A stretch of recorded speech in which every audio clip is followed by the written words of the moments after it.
I'm Nick, and we are the Belfast Respiratory Team. We are now in the greatest medical crisis of our lifetime. Stay at home.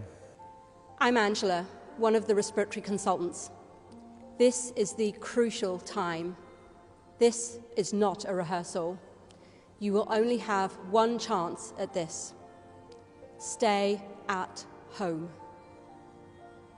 I'm Claire. I'm a respiratory nurse. You can play your part to enable us to play ours. Please stay at home. I'm Julian, a respiratory consultant. We all have a choice. If you choose to stay at home, you will save lives.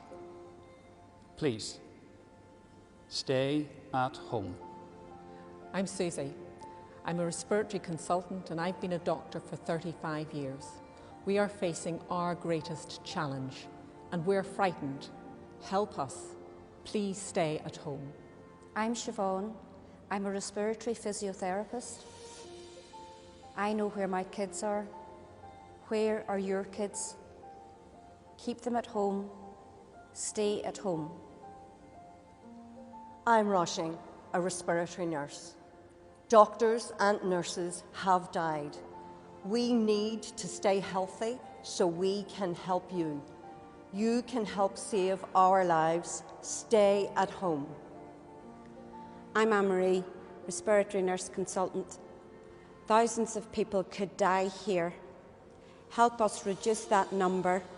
Play your part. Save a life. Stay at home. My name is Thelma. I am a respiratory consultant. You've heard my colleagues. This is a crisis. Please stay at home, we beg you.